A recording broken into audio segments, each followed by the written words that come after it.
Bonjour à tous et bienvenue devant ma petite longère pour cet épisode numéro 6.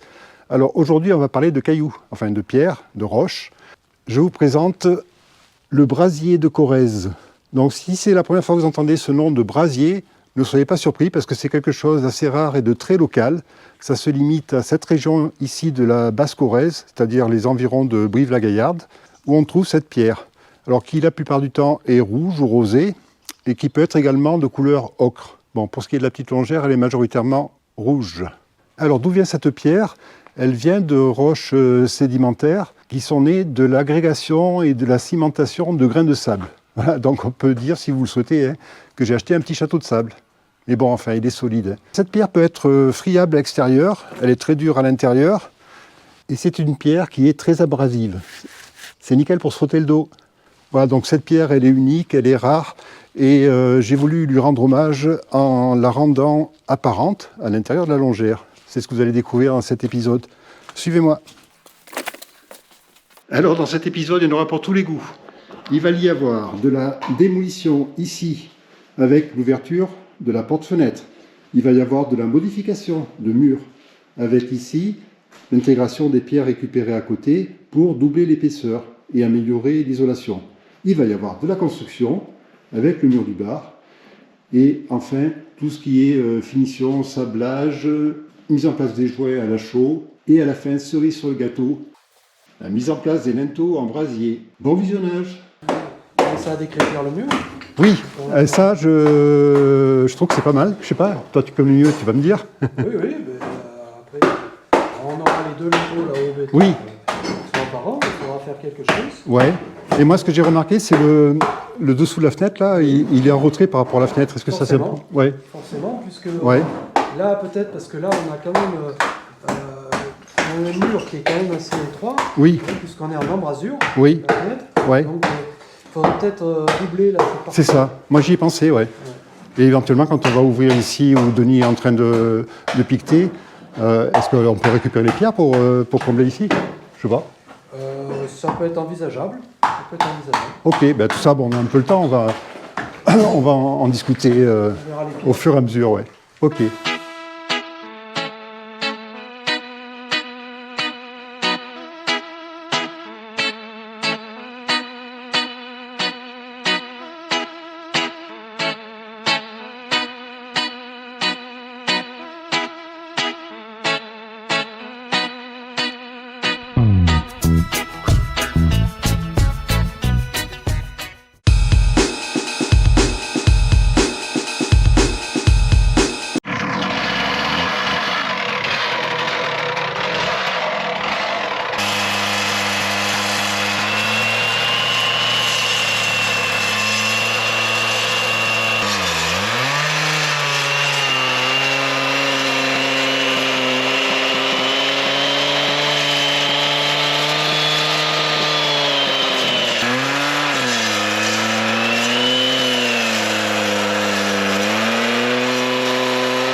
Pour assurer la cohérence et l'esthétique de l'appareillage du mur, 2 grosses pierres sont enlevées. Elles seront ensuite remplacées par des pierres plus longues.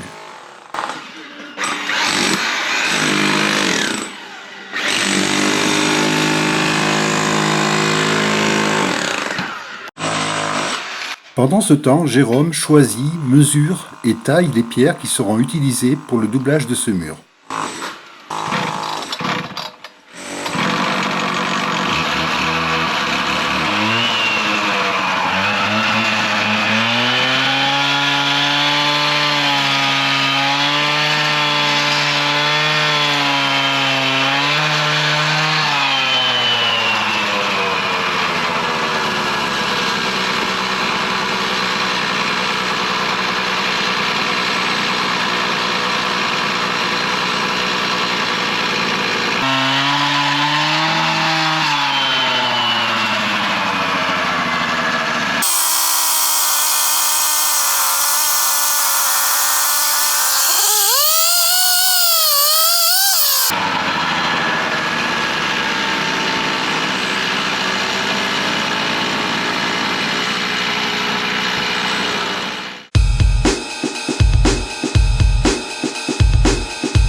Au départ, il devait y avoir une cloison pour séparer la cuisine.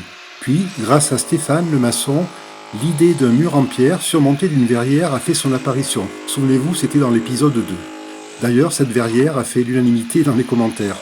C'était effectivement séduisant et j'ai longuement réfléchi ce projet, jusqu'au jour où je me suis posé la question suivante. Et en fait, à quoi va me servir cette verrière? Eh bien, j'ai pas trouvé de réponse, à part évidemment suivre la mode actuelle. Alors c'est validé, il y aura juste un mur de 3 mètres de long sur 1 mètre 10 de hauteur, c'est-à-dire la hauteur d'un bar, et il n'y aura finalement pas de verrière. Alors s'est posé la question du revêtement du mur sud de la cuisine. C'est décidé, ce mur sera lui aussi en pierre apparente.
Grâce aux maçons, je trouve un lot de pierres à vendre dans le secteur, donc elles sont d'une couleur compatible avec ma petite longère.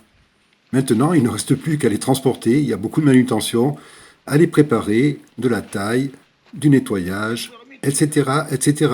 Il y a du boulot les gars.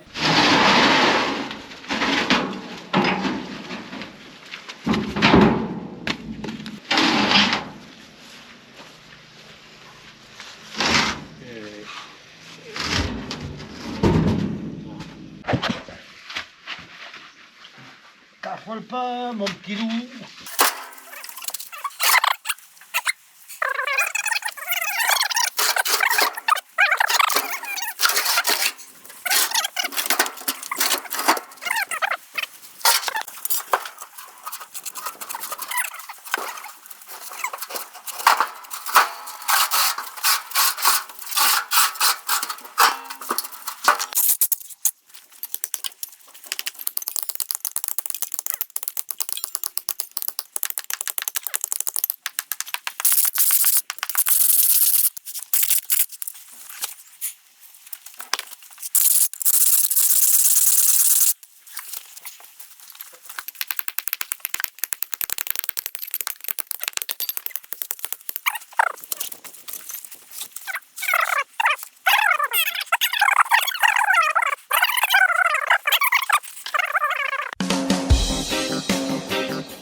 Alors Stéphane, il définit ce mur.